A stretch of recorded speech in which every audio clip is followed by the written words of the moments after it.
मुंबई में सेकुलर वोटों को बांटने की एक बड़ी साजिश। तो मैं आपसे हाथ जोड़कर, मुक़द्दमाना हाथ जोड़कर गुजारिश करता हूं कि भाई ऐसे लोगों से होशियार रहें और आप सब मिलकर और एक 20 तारीख को वोट डालने जाएं और ऐसा वोट डालें कि मोदी सरकार को इस मुल्क से तड़ीपार कर दें। ये हैं डॉक्टर सैयद ज़ीशान अहमद, जो महाराष्ट्र के पूर्व मंत्री और मणिपुर के पूर्व राज्यपाल स्वर्गीय डॉक्टर सैयद अहमद साहब के बेटे और महाराष्ट्र प्रदेश कांग्रेस के सचिव हैं, जो हाथ जोड़कर लोगों से अपील कर रहे हैं कि आप अपना कीमती वोट छोटे छोटे दलों और निर्दलीय उम्मीदवारों को देकर बर्बाद न करें। इस मुल्क के लिए शर्म की बात है कि हिंदुस्तान का अवाम 80 करोड़ आदमी मतलब 5 किलो चावल और 5 किलो दाल पर गुजारा कर रहा है। तो मैं आप लोगों से गुजारिश करूँगा, खास करके माइनॉरिटी से गुजारिश करूँगा कि एक मौका यही है इस सरकार को बदलने का। और मैं समझ रहा हूँ कि पूरे हिंदुस्तान में माइनॉरिटी जो है एक जगह है, इंटैक्ट है। ये जो कुछ सियासी पार्टियां अपने कुछ फ़ायदों के लिए, उनको कुछ पैसे मिल जा रहे हैं, अपने छोटे मोटे फ़ायदे के लिए ये लोग कैंडिडेट खड़ा कर रहे हैं, इनका कुछ होने वाला नहीं है। आवाम जो है और माइनॉरिटी जो समझ चुकी है कि इनके मंत्री, यहाँ तक कि आप देखिए कि MIM जो जैसी पार्टी पे बड़ा डर के, मतलब उसने बहुत ज़्यादा, मैं नहीं समझता हूँ कि कैंडिडेट असदुद्दीन अवैसी ने MIM ने खड़े किए, उन्होंने भी बहुत ऐसे जगहों पे डर के उम्मीदवार खड़ा किए हैं। और वो भी ऐसे उम्मीदवार हैं जो सिर्फ पैसों के लिए खड़े हुए हैं, उनको जीतने से कोई मतलब नहीं है। ये है कि सिर्फ वोट काट दिए। लेकिन हिंदुस्तान का और ख़ास करके बम्बई का जो मुसलमान है, माइनॉरिटी जो है बड़ी बड़ी समझदार हो चुकी है।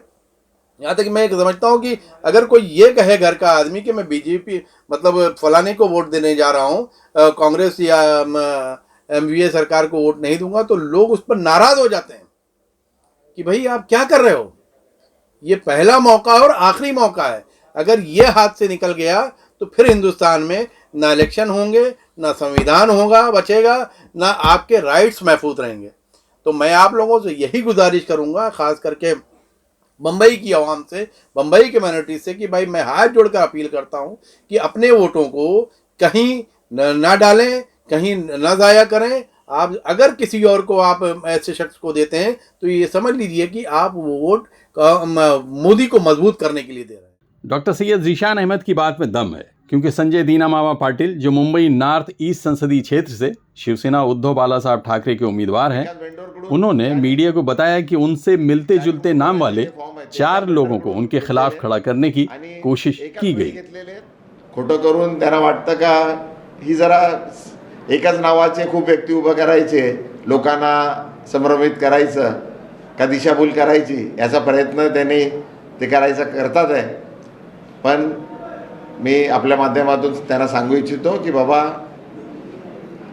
मुंबईचा मतदार, महाराष्ट्राचा मतदार, देशाचा मतदार आता हुशार झालेला आहे।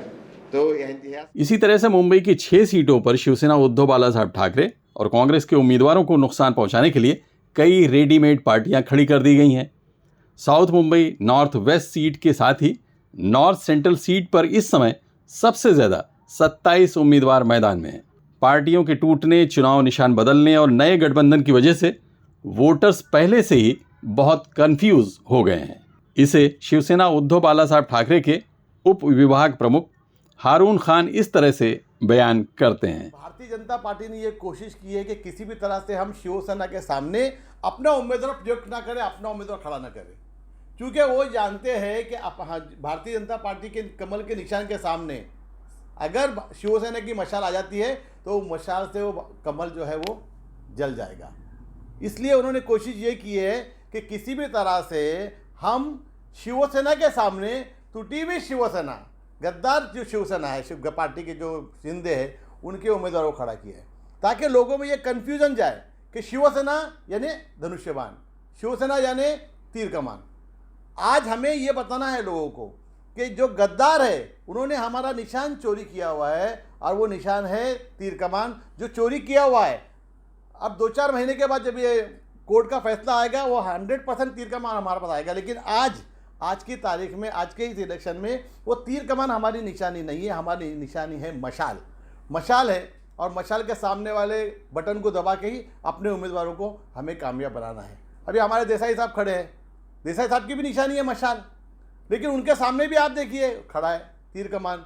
लोगों में ये कन्फ्यूज़न पैदा करके ये चाहते हैं कि हम जीत जाएंगे, लेकिन आज हमारे देश के लोग, हमारे महाराष्ट्र के लोग, हमारे मुंबई में रहने वाले लोग शुभ है वो समझ चुके हैं कि निशानी कौन सी किसकी है, गद्दार कौन है और निष्ठावंत कौन है।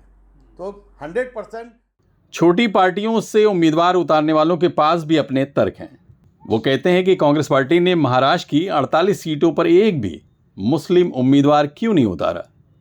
मुसलमान को किसी ने भी एक टिकट नहीं दिया। महाराष्ट्र मुंबई से किसी ने भी नहीं समझा मुसलमान को इतना इम्पोर्टेंस। अगर मुसलमान को किसी ने इम्पोर्टेंस समझा है तो वो एक ही शख्स है, वो है एडवोकेट बाला साहब प्रकाश आंबेडकर। 2019 में आपने एक मुसलमान को टिकट दिया, आप इस वक्त 2024 में तो आपने एक मुसलमान को भी टिकट नहीं दिया। और ये सिर्फ मुंबई और महाराष्ट्र की बात नहीं है, ये सिर्फ वंचित बहुजन आघाड़ी की बात नहीं है। जो दावेदार है वंचित आघाड़ी की, अब 2018 में उसका वजूद आया है, वह जो 70 साल से जो दावेदार है, जिसकी हुकूमतें रही हिंदुस्तान के अंदर, मैं उनसे सवाल करना चाहता हूं।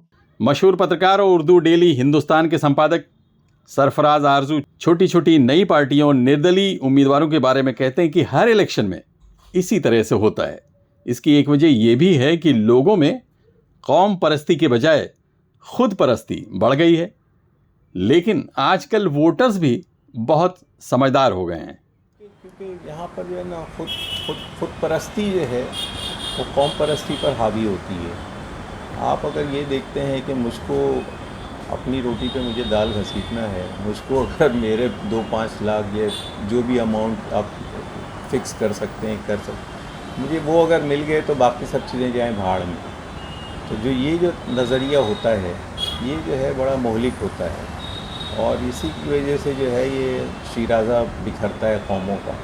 क्योंकि इत्तेहाद का मुजाहरा जो है वो इस मौके पे सबसे अहम ज़रूरत है, लेकिन अगर आज भी आपने ये इत्तेहाद का मुजाहरा नहीं किया तो फिर आपका तो अल्लाह ही हाफिज़ है।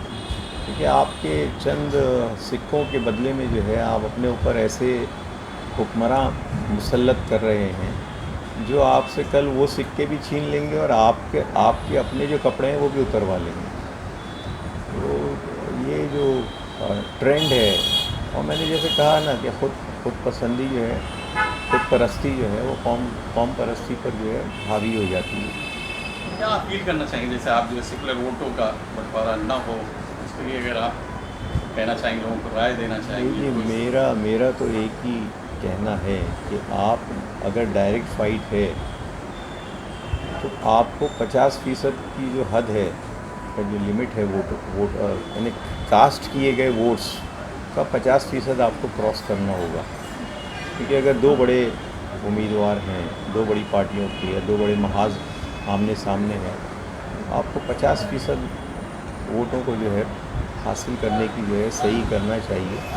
और उसके लिए जितने भी आपके वसाइल हैं, जितने भी आपके सामने जो आपके साथी हैं, आपके हलीफ हैं, उन सब की काविशों को जो है बरूएकार लाना चाहिए। महाराष्ट्र में कांग्रेस पार्टी जब तक मजबूत थी उस वक्त तक 1 या 2 मुस्लिम उम्मीदवार बड़ी आसानी से चुनकर आ जाते थे। लेकिन कट्टरपन की राजनीति से सेकुलर पार्टियों के बड़े नेताओं को भी जीत के लिए लाले लगे हुए हैं।